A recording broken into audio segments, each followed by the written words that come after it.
नमस्कार दोस्तों, स्वागत है आपका हमारे चैनल टॉप जी के GS 712 में, जहां हर एक टॉपिक मिलता है आसान भाषा में और एग्जाम के पॉइंट से बिल्कुल क्लियर तरीके से। आज हम बात करने वाले हैं इनकम टैक्स एक्ट 2025 और इसके मुख्य प्रावधानों मेन प्रोविजंस की। तो चलिए शुरू करते हैं बिना किसी देरी के। एक भारत में आयकर अधिनियम पहली बार कब लागू हुआ था?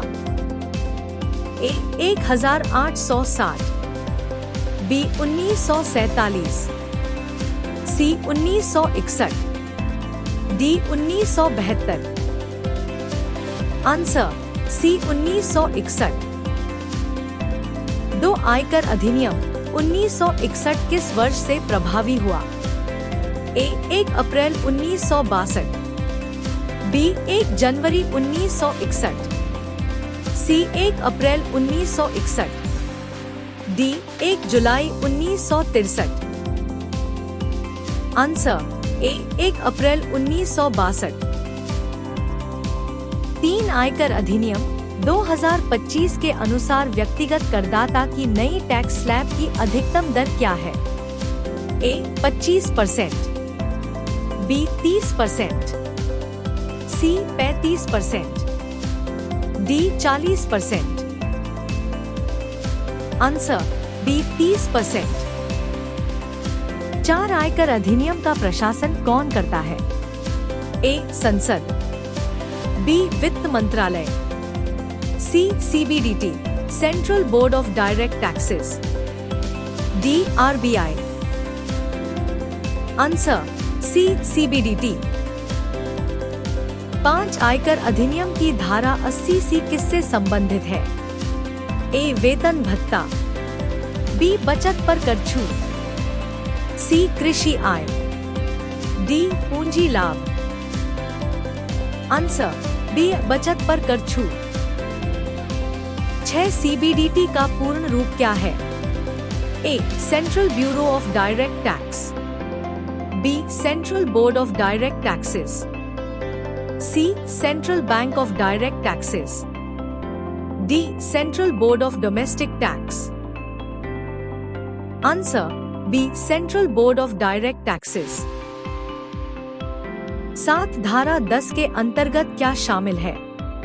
ए कर योग्य आय, बी कर मुक्त आय, सी पूंजीगत लाभ, डी हानि गणना।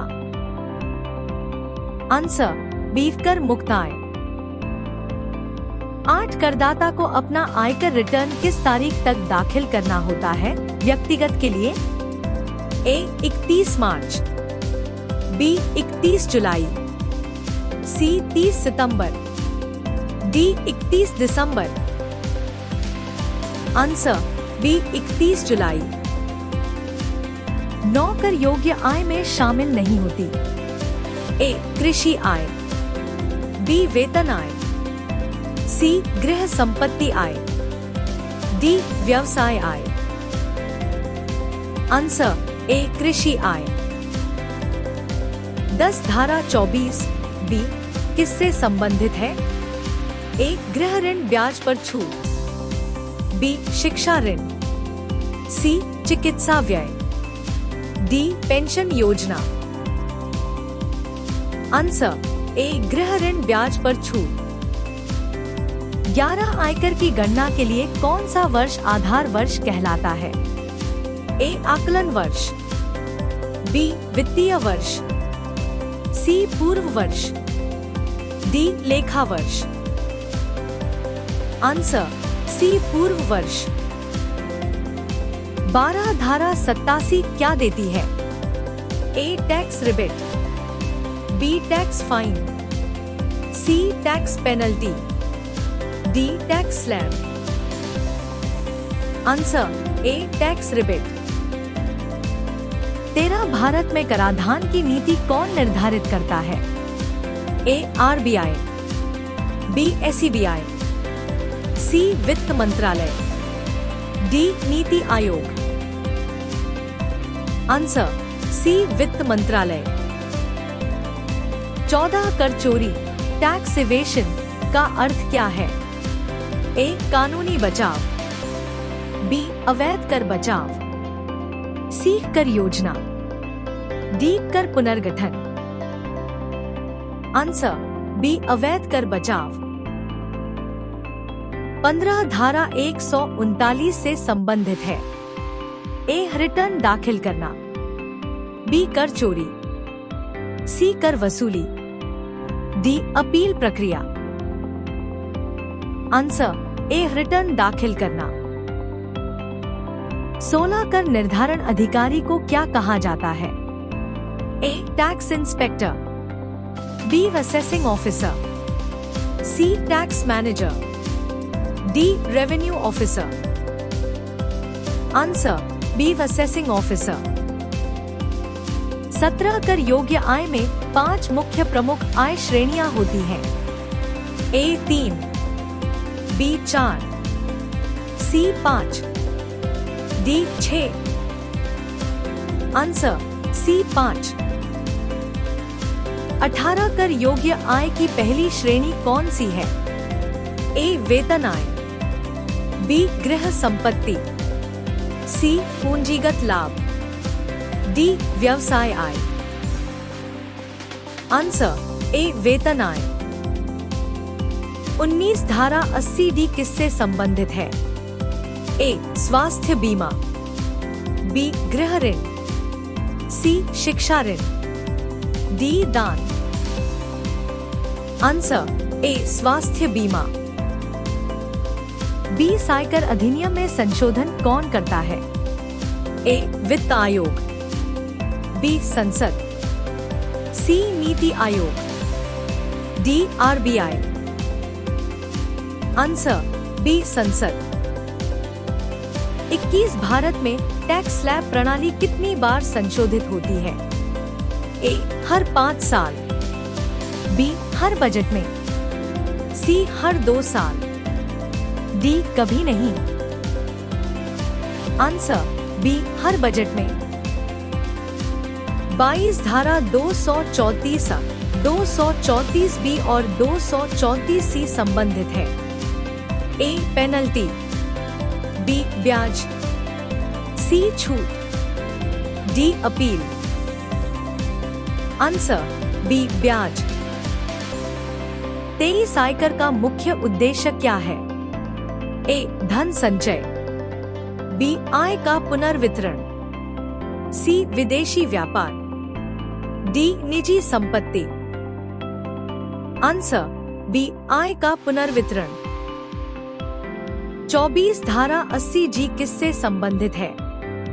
ए. दान पर छूट, बी. गृह ऋण, सी. चिकित्सा, डी. शिक्षा। Answer A. दान पर छूट। 25 कर की वसूली का अधिकार किसके पास है? A. RBI, B. CBDT, C. राज्य सरकार, डी. गृह मंत्रालय। Answer B. CBDT. 26 tax planning का अर्थ है? ए. कानूनी रूप से कर कम करना, बी. कर चोरी, सी. कर न देना, डी. कर फर्जीवाड़ा। Answer A. कानूनी रूप से कर कम करना। 27 धारा 192 किससे संबंधित है? ए. वेतन पर टीडीएस, बी. व्यवसाय पर टीडीएस, सी. बैंक ब्याज पर टीडीएस, डी. किराए पर टीडीएस। Answer A. वेतन पर टीडीएस। 28 धारा 80 ई का संबंध किससे है? ए. शिक्षा ऋण, बी. गृह ऋण, सी. चिकित्सा, डी. बीमा। Answer A. शिक्षा ऋण। 29 कर योग्य आय में से कौन सी आय जोड़ना आवश्यक है? ए. Bonus, B. उपहार, सी. ब्याज, डी. सभी। Answer D. सभी। 30 आयकर अधिनियम 2025 के तहत टैक्स फाइल करने की नई सुविधा क्या जोड़ी गई है? ए ई वेरिफिकेशन, बी ई अपील, सी AI आधारित टैक्स असिस्टेंट, डी सभी। आंसर डी सभी। तो दोस्तों, ये थे इनकम टैक्स एक्ट 2025 से जुड़े मुख्य प्रावधान। अगर वीडियो अच्छा लगा हो तो लाइक, शेयर और सब्सक्राइब जरूर करें, क्योंकि ऐसे ही जीके और जीएस के टॉपिक्स हम रोज लेकर आते हैं सिर्फ आपके लिए। मिलते हैं अगले वीडियो में, तब तक के लिए धन्यवाद और जय हिंद।